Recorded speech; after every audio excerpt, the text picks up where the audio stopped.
I would take a bullet for Ronan Lynch, where there are like fish swimming in the sky. I start to wonder, is it a game? Alright, today I'm gonna go over my top favorite YA fantasy books. As of now, this is like my all-time favorite list as I can think of it in this moment. I'm sure I'm gonna miss some books. I'm sure there are some other books that are gonna top the ones that I have in this list, but these are the ones that I thought of that I have to recommend to you today.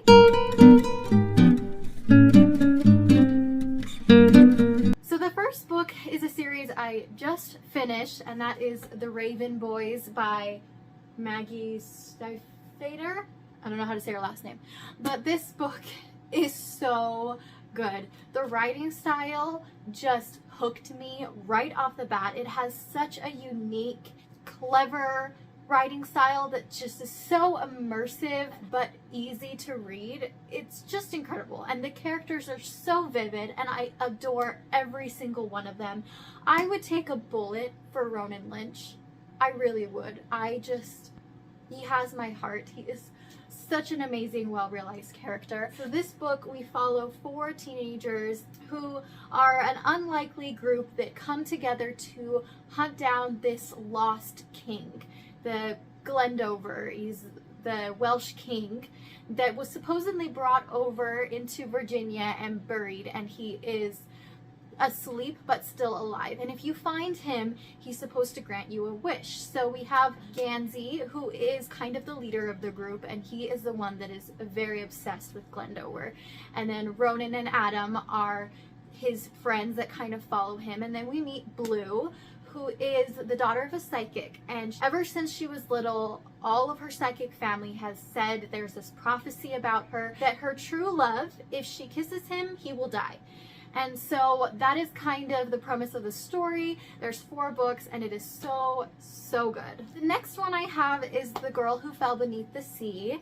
This is such a whimsical story. I love the ocean. I love everything about it. I love the mysteries of it, the beauty of it, and this book is about a girl who lives in this town that is often battered by these relentless storms. And they believe that the sea god is punishing them for the death of an emperor from long ago. So every year they sacrifice one of their most beautiful young women to be the next bride of the sea god in hopes of gaining favor with him so that he will stop the storms. The girl who our main character's brother loves is the one who is supposed to be sacrificed next. But our main character doesn't want that. She loves her brother. She wants him to be happy. So she steals away on the boat and jumps into the sea to replace and save the girl her brother loves. She falls beneath the sea. She ends up in this amazing, beautiful city where there are like fish swimming in the sky, and then she finds the sea god and has this red string of fate connecting her to him that's kind of floating in the breeze. But there are some people that don't want the sea god to have a bride. There's some politics that go on that she gets wrapped up in. There's a love story, and it is just so whimsical and wholesome and lovely, and I just loved everything about it. The next book I have is in this box set, and I don't want to take it out because they're hard to get back in, but it's the Carnival. Legendary is my favorite out of the series. This is also an incredibly whimsical read. I love really whimsical books that just kind of sweep you away into a magical, mysterious world, and Carnival is definitely that. So we follow 2 sisters, Scarlet and Tella, and Scarlet has been writing to the Master of Carnival, which is this traveling band of players that put on this carnival slash game where the winner gets some kind of prize. And she's been writing to the Master of Carnival, begging him to come to her home island to put on a carnival because she's always wanted to go. But her father is very controlling and abusive, and he will not let Tella and Scarlet off the island. She's been writing to him since she was a little girl. He's never responded. So finally she's like, all right, I'm done writing to you. She is also having an arranged marriage that her father has set up for her that she is hoping is going to get her and her sister out of their terrible situation. Well, Master of Carnival finally responds and says, says, I can't come to your island, but here's a ticket for you to come to my personal island where I am putting on a carnival. We'd love to have you and your sister and your fiance come. She has this decision. Is she going to risk her arranged marriage, risk the wrath of her father, to go to this once-in-a-lifetime opportunity? It is just so mysterious and magical, and this game has this sinister edge. You wonder if it is as wonderful and wholesome as it seems. Everyone's always saying, Carnival's just a game. You have to remember it's just a game. But then as the story goes on, you start to wonder, is it a game? The next YA fantasy I have is An Ember in the Ashes. I took the dust jackets off because the first one is shiny and the rest are matte, and it just drove me crazy. And I like the way that they look naked. But this is a really wonderful epic YA fantasy. We follow Leia, who lives in this oppressive empire. She is of a low class. She's not treated very well, her or her family, and they are severely punished for the smallest of crimes.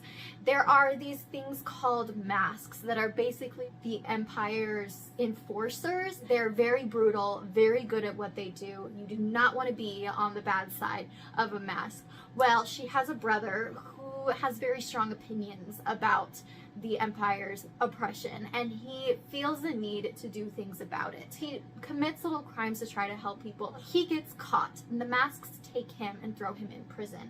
And Leia is devastated. She has a really close bond with her brother, so she decides that she needs to go after him. So she joins a rebellion group who is going to help her find her brother, but in return, they are going to plant her in as a servant at the School of Masks to the military leader of the masks, I believe. She's very high up in this system. She has a lot of power, and she is unbelievably cruel, and it is incredibly dangerous. She kills her servants all the time, but she is going to be a spy for them.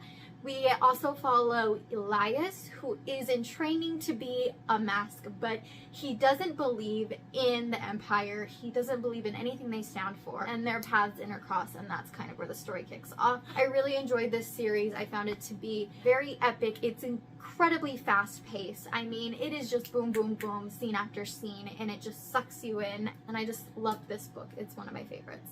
Next up, we have Poison Study. I've only read the first book in this series, but I read this in one sitting. It is so, so good. In this book, we follow Yelena. It opens with her being in prison. You don't know what she's in prison for, but she's treated really horribly.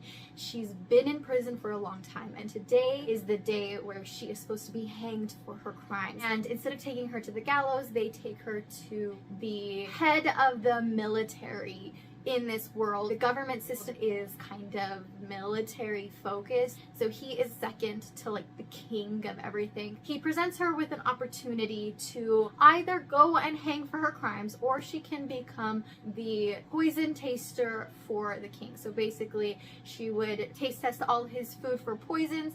If she detects the poison in time, they can probably save her, but also if she dies, well, great, now they know that the king should not eat that food. So the last person that was a poison taster lasted about 2 weeks, so it's a pretty dangerous position, but is it better than hanging?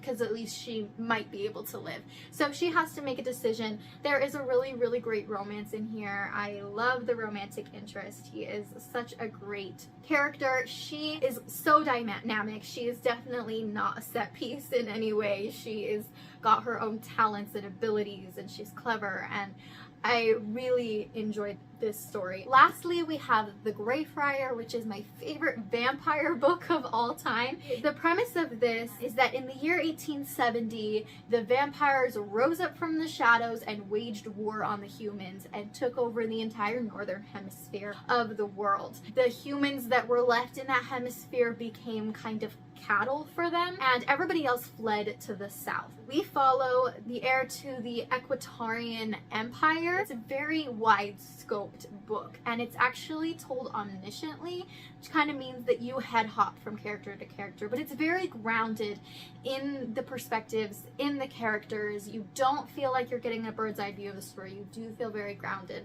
in the narrative. Adela is such a lovely character. She's the perfect mix of being resourceful and strong. She doesn't have any special abilities or training. When we start out the book, there's not really a way that she could hold a candle to a vampire. But she's very good at getting herself out of sticky situations when she has to, but she is also willing to accept help, to let herself be saved when she needs to, and to work with the people around her to accomplish her goals and to survive. We also have the Grey Friar, which is a notorious vampire hunter. He is very mysterious. Nobody knows much about him except for that he's really good at killing vampires. And Adela and the Grey Friar's paths cross, and that's kind of where the story kicks off. There's also a really cool magic system called geomancy that you don't get a ton of in this book, but you do get a lot in later books. I find it very interesting. So this is a really great book. If you plan to pick it up, I highly recommend the audiobook. It's narrated by James Marsters. He played Spike in Buffy the Vampire Slayer. He narrates the Dresden Files, and he is just phenomenal. There's a ridiculous amount of accents in this book, like completely ridiculous, and he nails every single one. It is quite the feat. Highly recommend this book. Best vampire book I've ever read. That is all for the YA fantasy recommendations / my favorite YA fantasies. I'm sure there are some I'm missing. I'll probably make another one of these. If you liked it, give it a thumbs up, subscribe if you feel like it, and I'll see you next time.